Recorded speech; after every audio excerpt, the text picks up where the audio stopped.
Do not buy food. Do not stockpile. Now, I don't say that. But what's happening in California is that's exactly what they're telling people that may not be in the way of the actual fires, but they're telling them, look, we're running out of supplies. People don't have gas. They're cutting off pipelines because of the fires. They're not able to get groceries. So this is why we prepare. We're going to talk a little bit more about California. Also, we're going to dive into one of the biggest shortages that goes along with the grocery that's happening right now. The attack on the farmer. We're going to talk about what the farmers are feeling right now. Because remember, we have this all-time high. All this money's being made in inflation and hard times for the farmer. They're making so much on livestock. It's all a farce. The truth be told, the farmer may be no more. We're going to dive into that story too. We also heard that FBI is giving us a final warning.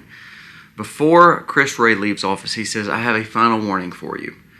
Should we heed this warning and understand that it could be something to think about? Again, we're within a week of the president taking office. Crazy. And then we're going to jump over to Europe. A few things. There was a report in the UK that said if the Muslim immigrants wanted to take over the UK, in their numbers and the fact of weak men in UK, they could do it. Also, we're going to talk about Germany with the same problems. Mind-blowing.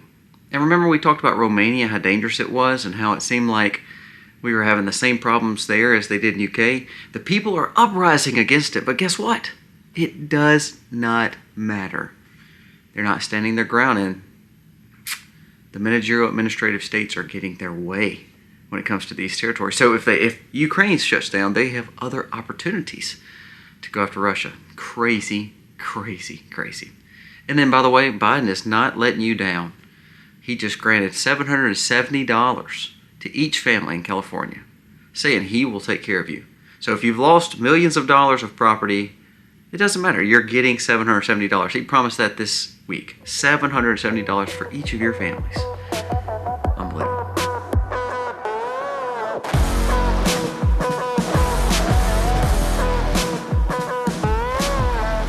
Hey guys, welcome to the Max. Thank you so very much for being here today. If you are new to our channel, go down here, press subscribe, ring the bell. Give us a thumbs up or a thumbs down, that's okay, but let us know what you think about the content of today's video. If you like it, we humbly do ask that you give us a thumbs up because it does help us spread our message across this platform. And our goal is to not make you fear, but to make you understand where we're at in our world. I mean, we're sitting in one of our pantries. You see there's tons of food behind me. Why would people tell you not to buy food? Well, that's exactly what's happening in California. We'll start off there. There's a story that says, look, we can't have you panic buying. We can't have you going to the gas and filling up your tank every time you need it. We can't have you using all the supplies that we have in this region because we're running out. There's a news article on Zero Hedge that says, do not buy. Do not panic buy. Officials urge calm as LA fire crisis disrupts fuel pipelines coming to and from Las Vegas. It says, in abundance of caution due to the fires in California, the main pipeline that brings gasoline and other fuels into these areas have been disrupted. They're shutting it off. Now, you think about that. California is one of the absolute richest states. I mean, actually, as a country, if California was on its own, California is one of the richest areas in the world when it comes to abundance of food and the availability. And to be honest with you, if they wouldn't have rerouted their waters, one of the most wonderful places when it comes to natural resources. But because they've pushed so much out, now they're literally sitting in a dry drought hub to where now they're telling people you can't go anywhere because there's no gas. You can't go buy stuff because they can't get the fuel to get the stuff back in to supply the grocery stores. I mean, you're just a sitting duck, I guess. So this is where, again, government fails you. This is where people fail you because ultimately you have to pay close attention to taking care of yourself. You know, like these vegetables and these eggs and all this food, it's by God's grace that we have them. But if we didn't go work the farm, we wouldn't have these things. Now, this is just one side. It goes all the way around the room. Now, did I have to go panic buy that stuff? No. Some of the stuff that we had to buy, we bought over time. Why? Because we know the time that we live in is crazy. I'm just going to turn you around just for a second. For instance, All these things right here in these bags, this is freeze-dried food. This is food we've stored. This is years and years and years and years worth of food. But to be honest with you, none of it I grew. But why do I have it if I'm growing all this food? Because I know the fact that if I can buy some over time, then I don't get in a situation where we're worried about panic buying. I don't get in a situation where we don't have food if all of a sudden a fire breaks out. All of a sudden we have winter storms like we're having right now. All of a sudden there's hurricanes coming, and it just devastates our lands. That's why we buy food, because you have the government warning you right now: do not buy extra food or extra gas because we're going to strand ourselves and there's a fire coming. Isn't that unbelievable? Now, this is the same government that just told you. Biden just made a huge announcement yesterday. He is going to give you $770. Unbelievable. At the same time, he just gave $500 million to Ukraine last week. Oh, yeah. By the way, Ukraine said they can send 150 firefighters over here to help you. Isn't that laughable? I mean, we're in a time where we should just laugh at these things, because it becomes actually a mind-numbing, brain-hurting thought pattern that we're going to get $770 from for each family from the government, while millions of our dollars have been burned up in taxation, and also the fact that our value of our property now is gone because it's burned down, and insurance is backing out of it. And now our government's telling us, hey, you can't buy anything. I mean, you just got to deal with it. Sorry. No gas, no food. We just don't have the availability to it. Well, the reason we don't have the availability to it is because we have weak leadership. You get what I'm saying? California, one of the richest, most nutrient-dense places, is now going without. One of the most prosperous states and prosperous areas in the whole world is going without because of policy, not because of fire. Before we move on to these other stories, I want to share a word from our sponsor of today. So we're at the first of the year. We all want to get healthier. We all want to do better. Now, this little device, it looks kind of unique, and people wonder what it is. This is a Lumen device. What is Lumen, and why is it important? This one thing, when you inhale and exhale, you use an app, and this will help you not only maintain your weight, this will tell you exactly what you're burning, what your metabolism's doing, how your goals could be better based on a better diet. Now, technology sometimes can be a little scary, but when it comes to weight loss, let Lumen be the one to help you. Lumen is the world's first handheld metabolic coach. It's a device that measures your metabolism through your breath. And on the app, it lets you know exactly what you're burning, your fats, your carbs. It gives you tailored advice to how to improve your nutrition, workout, sleep, and even stress management. All you have to do is breathe into this device. It tells you on the app to breathe in and inhale. So you're sucking in, and it puts this little ball on the screen right in the dot. And then it says, now exhale. This is a device that all those professional athletes use when they're using those breathing masks. This is now your handheld version of that, and a metabolic coach that saves not only you hundreds and thousands of dollars a year in personal training, but that can tailor everything based on what's best for you and your weight management. Your metabolism is your body's engine. So if you know if it's running good or bad, or you know what you need to do, this device gives you all the answers. Don't miss out on this opportunity to get the best savings when it comes to Lumen. Go to lumen.me/themax. Get a 20% off discount for your Lumen device. Your Lumen device works with any phone.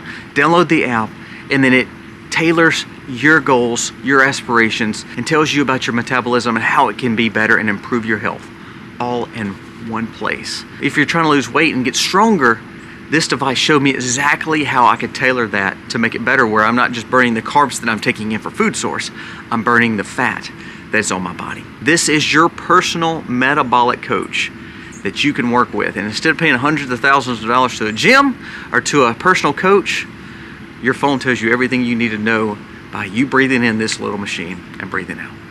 Check out Lumen today, lumen.me/themax. Get your 20% off discount. Thank you, Lumen, for sponsoring today's video. Now let's jump into these other stories. Let's talk about the farmer. This is a shortage that I think everybody should be worried about. The average farmer is 55 to 65 years old. Now you think about that. For the average farmer that is providing food for the groceries, food for you, food for the world, is 55 to 65 years old with no buyout plan, meaning a lot of children are not growing up becoming conventional farms. Now, there's a lot of people doing like us, going back into regenerative farming, doing more practices like prepping and homesteading, definitely. But that's not going to feed the world, that's going to feed their families. But here's the thing. What's happening is because the food is skyrocketing and it's costing more to implement and to amend your soils. It's costing more to raise the cattle. For instance, I have a video today coming out live with Kobe Mack, and I'm telling you, it's hard. It's devastating. You need to check it out because it shows the reality of what farms deal with. Now, I'm on a small scale. I'm taking care of my family, and it hurts me. But to be honest with you, what about the other people who are doing this on grand scales, and they're 60 years old, and they're saying, you know what, why am I fighting this battle anymore? Why am I going out 7 days a week, 24 hours a day to make sure this animal is living, to feed everybody in the world that's not appreciative of it? Why do I go out there and worry about the crops if the fertilizers are costing more, or the crops are costing more, or big ag is taking over and co-ops are taking over, so us as the farmers are getting shafted? Right now there's a shortage of farmers, but not only that. There's a new story that shows that the farmer, because of inflation and it hitting record highs, people thought that they were making tons of money. What it was the cost of raising the animal or cost of raising the vegetables or the fruits or whatever they're raising, it was too high. So it's costing them to a point where they cannot afford to keep on going. And the thing is, the commodity price is starting to fall a little bit. Well, the cost of raising those things are not falling. For instance, if you had a typical cow right now, that cow is about 4 to 5 times more than what it was just a few years ago when Trump was president. Now, does that mean Trump did something amazing with ag? No. I mean, the agricultural sector needs to be fixed tremendously. I think RFK has a pretty good plan with the FDA and USDA, but the bottom line is our food system's broken. We're depending on a farmer who is now getting out of the business. There's a new study for 2025 that says the farmer's outlook with commodity pricing and with the farmer in whole is going to be grim. Meaning there's going to be several farms shut down. There's going to be several farms having to sell out to pay the taxes of the lands. And there's going to be several situations where the farmer's just going to give up and say, I'm done. The more the farmer gives up, the more that your food will go up in pricing in the grocery store, or the more that you will be provided food that is not naturally grown from the ground. The more the farmer goes out, the more big ag buys. The more big ag buys, some of the biggest players in big ag are the ones making and manipulating new food in warehouses. Pay attention to this story. It's very, very serious. Because if you're not raising food and you live in the city and the suburban areas, the farm is your lifeline when it comes to your food. Well, the farmer is saying, look, I'm done. I can't do this anymore. So overwhelmingly, you're seeing the American farmer retire out, sell land, get out, or burn out. And that is not good. Go to a final warning from Chris Wray, and this is actually from the FBI in a joint statement with the DHS. Now, is it a psyop? It could be. But like we said yesterday, remember, catastrophic events can still get their plans going, and that's sad, but the sad reality is it's truth. I want you to listen to this because, again, we need to pay attention to the story and what they're saying to us, because remember, you are having a new president that the administrative state is not happy with. Now listen to this. The FBI and DHS issued an alert along with potential copycat events. That's what happened on New Year's Day with the vehicle in New Orleans.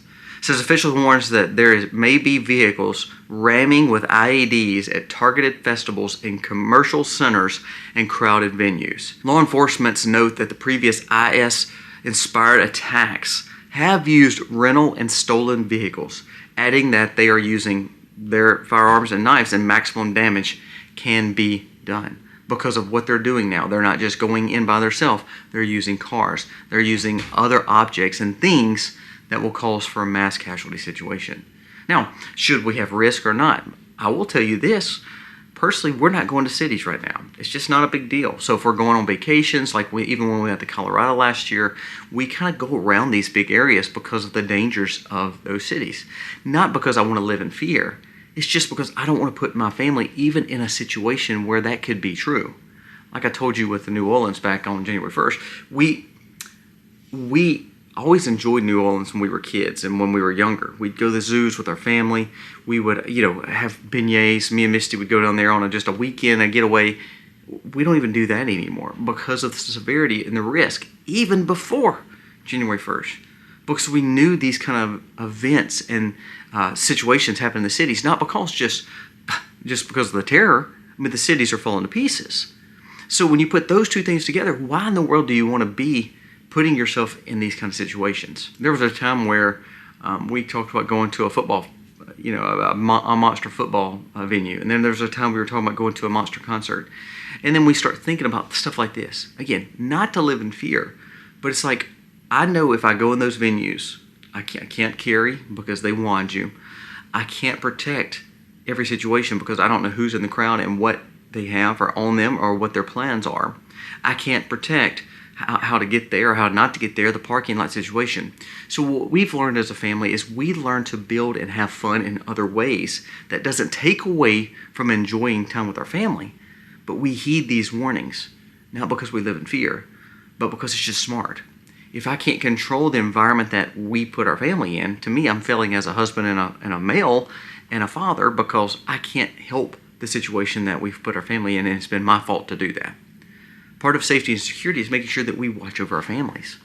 So when we hear these kind of warnings, he's saying, this is my final warning. Now, again, is it true or is it not? I mean, we've seen attacks. We've seen the threats. For instance, there's a story in Europe that said if the people that are marching on the streets now, pushing for all this terror push and the Islam push, there's a new story that shows UK would be overrun and overtaken in just a few weeks because the amount of manpower for the immigrants and the Muslims are way more than the UK. Now think about that for a second. That was a report that come out of UK. Now you say, oh, Colby, that's horse mess. That's not true. Well, look at some of the biggest cities and biggest towns and biggest areas in the UK. And most of them have leadership where they're talking about wanting Sharia law. Do you think UK would want Sharia law? No.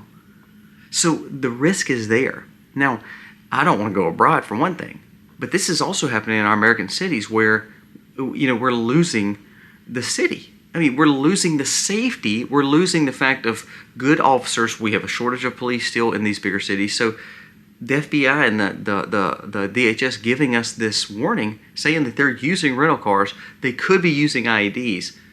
Why would we not want to heed that warning? No matter if it's real or not. No matter who's doing it or not. I think that it's smart to just say, you know what? Let's just stay away from the cities. Let's stay away from crowded events. Let's make sure that we don't put ourselves in precarious situations because that's just not wise anyway. Because you can't control that environment like you can control, a day at the park or a day at bowling or a day at the arcade with your children or outside playing with your kids. Find other ways to be innovative and creative and enjoy vacations, but not necessarily going to the cities and sitting in these crowded events and thinking, I'm okay. Because when you hear these kind of warnings, you better start heeding them because they may know something that we don't. Remember, let's go back to that statement yesterday by Henry Kissinger. If you hadn't watched that video, you need to go back. If by not insight we would have a new world order, it would be by catastrophic events. Don't believe they will let a crisis go to waste, even if it's natural, even if it's spontaneous, even if they knew it or they don't. This could be a way that they could use this crisis to not go to waste. And don't think that we're all of a sudden going to live with cupcakes and rainbows even when Trump's president. You're going to see a harder push at at ways to manipulate and try to upheed what his goals and aspirations are because you're fighting a huge battle. I had somebody the other day say, Doge is going to help us. Elon Musk and Vivek and Trump's going to do a great job. I hope they do. But remember, they've had 115, 120 years to build this kind of established state. You go back to the times of Woodrow Wilson and on up. They started building this established, federal bureaucracy hundreds of years ago, including the Fed. Do you think that we can break it down in a snap? No, there's all kinds of laws and all these things that they've done to make sure that they're always in power. So you believe it's going to be easier? We should heed these warnings because I believe it's going to actually be harder because they're going to try to do all they can to upheave. They're going to do all they can to try to stop some of these movements of freedom. Now let's go abroad right quick, and then we'll kind of wrap this video up. It says Muslim immigrants in Germany want Islamic caliphate and Sharia law. And it says only the new conservative party is the only way that Germany and the rest of Europe will be saved. If not, it will be overrun. Now, this is not the same story that we just talked about UK. So you're seeing the fact that all this open policy and all this mass migration is actually changing the whole continent of Europe for the fact of it's going to become what, the new Middle East? Is that really what we want? I mean, there's riots in the streets over this each and every day.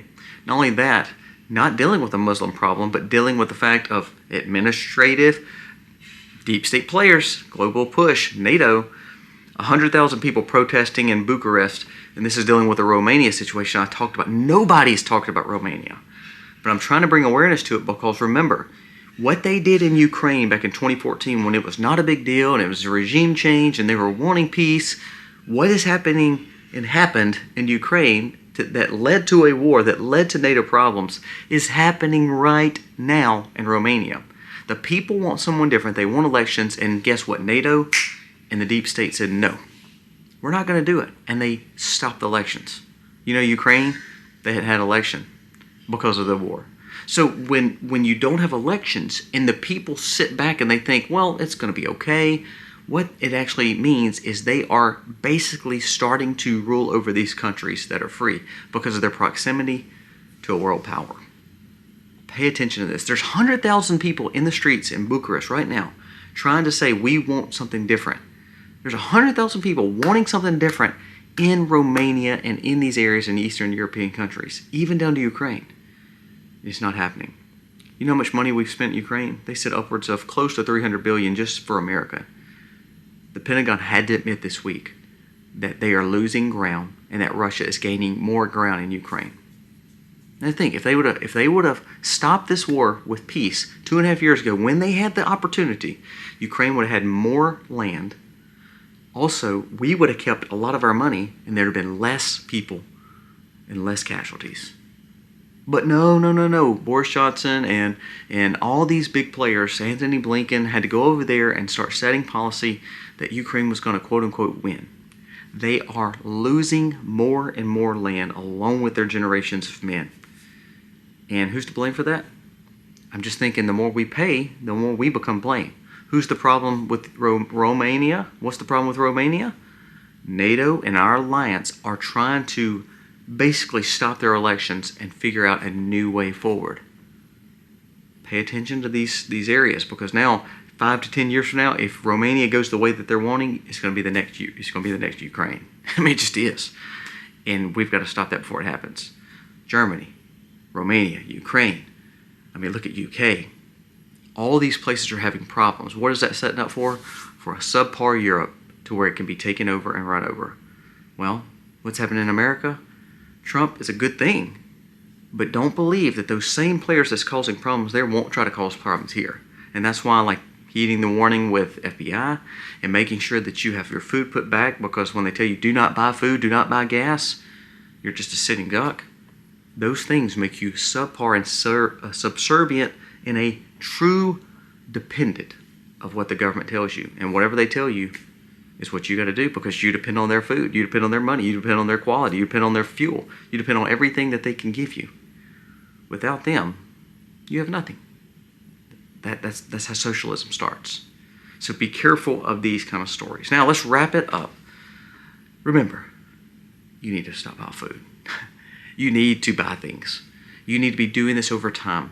You need to make sure, like I did a video just a few days ago, 10 things that you should buy right now and have on hand.